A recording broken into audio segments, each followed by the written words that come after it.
नमस्कार, मैं शिक्षा मिश्रा मध्य प्रदेश के सुप्रभात न्यूज में आपका स्वागत करती हूँ। दोस्तों, मध्य प्रदेश की तमाम फटाफट खबरों को जानने के लिए हमारे चैनल को सब्सक्राइब जरूर करें। साथ ही कमेंट सेक्शन में जरूर बताएं कि आप मध्य प्रदेश के किस जिले से हमारे न्यूज को देख रहे हैं। तो चलिए शुरू करते हैं खबरों को, जानते हैं आज के मुख्य समाचार। 20 जिलों में 1142 गाँव हेतु 608 करोड़ की जल प्रदाय योजना स्वीकृत। लोक स्वास्थ्य यांत्रिकी विभाग ने जल जीवन मिशन में ग्रामीण नल जल प्रदाय के लिए 20 जिलों के 1142 गांवों के लिए 608 करोड़ 55 लाख 87 हजार रुपए की लागत की एकल जल प्रदाय योजनाओं की स्वीकृति जारी की है। इन स्वीकृत जल प्रदाय योजनाओं के कार्यों का लाभ नर्मदापुरम, रायसेन, बैतूल, उज्जैन, शाजापुर, रतलाम, देवास, धार, बड़वानी, ग्वालियर, गुना, दतिया, कटनी, छिंदवाड़ा, सिवनी, मंडला, डिंडोरी, नरसिंहपुर, उमरिया और अनूपपुर ग्रामीण आबादी को मिलेगा। प्रस्तावित जल प्रदाय योजनाओं के कार्य को पूर्ण होने पर इन जिलों में निवासरत ग्रामीण परिवारों को उनके घर पर ही नल कनेक्शन से जल मुहैया करवाया जाएगा। किसान हफ्ते भर में निपटा लें यह काम वरना अटक जाएगी 2000 रुपए की 12वीं किश्त। प्रधानमंत्री किसान सम्मान निधि यानी पीएम किसान योजना के लाभार्थियों के लिए बड़ी खबर है। अगर आपको योजना के तहत मिलने वाली 12वीं किश्त के पैसे चाहिए तो अगले एक सप्ताह के भीतर अपनी EKYC पूरी करा लें। दरअसल सरकार ने योजना के तहत किसानों को EKYC कराने की अंतिम तिथि 31 जुलाई रखी है। बिना EKYC पूरी कराए किसानों को योजना का पैसा नहीं मिलेगा।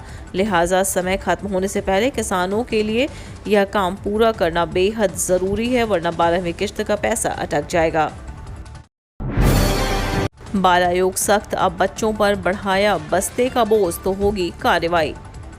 MP में शैक्षणिक सत्र 2022-23 की शुरुआत हो गई है। बता दें कि कोरोना के बाद पहली बार स्कूल पूरी क्षमता के साथ संचालित हो रहे हैं। ऐसे में इस बार बच्चों के स्कूली बस्तों के बढ़ते बोझ को कम करने की कवायद शुरू हो गई है।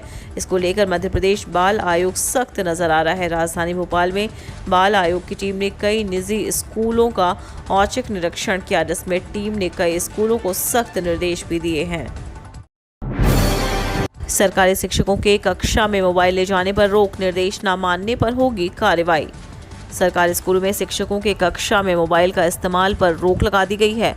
कक्षा में जाने से पहले शिक्षकों को मोबाइल जमा करना होगा। इसको लेकर दक्षिण जिला उप शिक्षा निदेशालय ने स्कूलों को ईमेल के जरिए सूचित किया है। सभी स्कूल प्रमुखों को निर्देश दिए गए हैं कि कक्षा में शिक्षकों को मोबाइल का इस्तेमाल न करने दिया जाए। निर्देशों के बावजूद ऐसा संज्ञान में आया है कि कुछ शिक्षक कक्षा में मोबाइल का प्रयोग करते हैं। स्कूल प्रमुख शिक्षकों को निर्देश देकर के कक्षा में जाने से पहले स्कूल प्रमुख के पास या लॉकर में अपने मोबाइल जमा कराएं। अगर कक्षा में कोई शिक्षक मोबाइल का इस्तेमाल करते हुए मिलता है तो उस शिक्षक और संबंधित स्कूल प्रमुख पर कार्रवाई की जाएगी। कर्मचारियों अधिकारियों के लिए राहत भरी खबर, जल्द मिलेगा उच्च पदों का प्रभार, निर्देश जारी। मध्य प्रदेश के सरकारी कर्मचारियों और अधिकारियों के लिए अच्छी खबर है। एक तरफ सुप्रीम कोर्ट में फिर से पदोन्नति में आरक्षण पर सुनवाई चल रही है और अगस्त में कर्मचारियों और अधिकारियों के पदोन्नति में आरक्षण पर फैसला आने की संभावना है। वहीं दूसरी तरफ राज्य सरकार ने अन्य विभागों में भी अधिकारियों कर्मचारियों को उच्च पदों का प्रभार देने का फैसला किया है। खास बात यह है कि इससे सरकार के ऊपर कोई अतिरिक्त वित्तीय भार भी नहीं आएगा। अब MBBS की पढ़ाई हिंदी में भी सितंबर से शुरू हो सकता है नया सिलेबस। मध्य प्रदेश में MBBS की पढ़ाई हिंदी भाषा में कराने की योजना है। नया MBBS पाठ्यक्रम सितंबर से शुरू हो सकता है। राज्य के चिकित्सा शिक्षा विभाग के एक अधिकारी ने रविवार को बताया कि नए अकादमिक सत्र में प्रदेश के निजी और सरकारी चिकित्सा महाविद्यालयों के MBBS प्रथम वर्ष के कुल 4000 विद्यार्थियों को अंग्रेजी के साथ ही हिंदी की किताबों से भी पढ़ाई का विकल्प मिल सकता है। राज्य सरकार की नई व्यवस्था, सर्किट रेस्ट हाउस के लिए खर्च होंगे 550 करोड़ रुपए, कर्मचारियों की होगी भर्ती।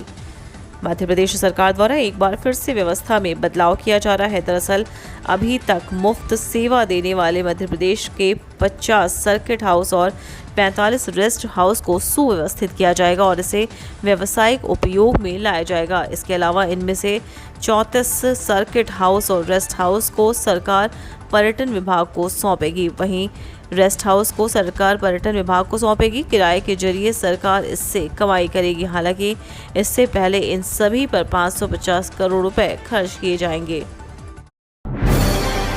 भगवान भरोसे छोड़ दिए अग्निवीर, भारी बारिश में भी सेंटर पर नहीं मिली एंट्री, दस्तावेज हुए खराब। जिन अग्निवीर योजना को लेकर केंद्र सरकार ने बड़े बड़े दावे किए थे, उसी अग्निवीर की भर्ती प्रक्रिया के दौरान अभ्यर्थियों को भगवान भरोसे छोड़ दिया गया।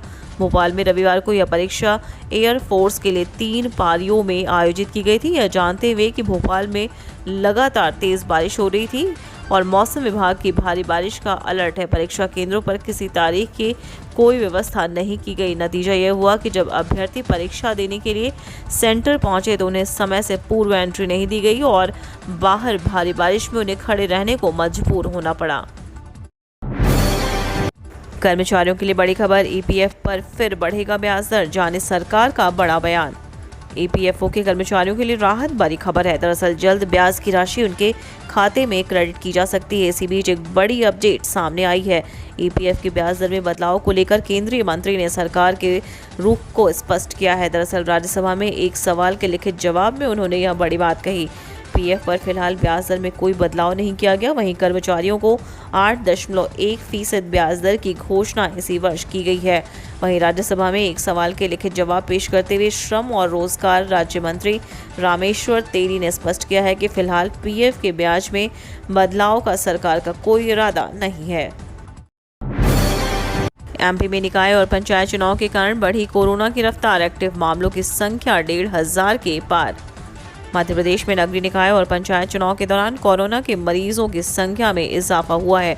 अब एमपी में 1,500 से ज़्यादा कोरोना के मामले एक्टिव हैं। इस बीच सरकार की ओर से वैक्सीनेशन को लेकर जोर दिया जा रहा है। दरअसल एमपी में नगरीय निकाय और पंचायत चुनाव के पहले 16 जून को कोरोना पॉजिटिव मरीजों की संख्या 400 थी। इसके बाद 9 जुलाई को कोरोना पॉजिटिव मरीजों की संख्या 788 पहुंच गई है। मतलब साफ है कि 16 जून से 9 जुलाई के बीच मरीजों की संख्या लगभग 2 गुना हो गई है। इसके बाद अब मरीज 1,500 से ज़्यादा पहुंच गए हैं। एमपी में 1,500 से ज़्यादा कोरोना के एक्टिव केस होने के बाद अब सरकार वैक्सीनेशन को लेकर अमृत महोत्सव चला रही है। इसके तहत सभी जिलों में वैक्सीनेशन पर तेजी से जोर दिया जा रहा है। एमपी में सबसे संक्रमित शहरों में इंदौर पहले नंबर पर है। इसके बाद भोपाल का नंबर है। जबलपुर में भी कोरोना वायरल के एक्टिव मामलों की संख्या 200 के करीब पहुंच गई है।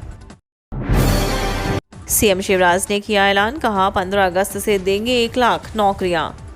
मध्य प्रदेश के युवाओं के लिए बड़ी खबर है। राज्य स्तरीय युवा महापंचायत में शनिवार को मुख्यमंत्री शिवराज सिंह चौहान ने कहा कि प्रदेश में 1 लाख से ज़्यादा सरकारी पदों पर भर्तियां की जाएंगी। इन नौकरियों की शुरुआत 15 अगस्त से होगी।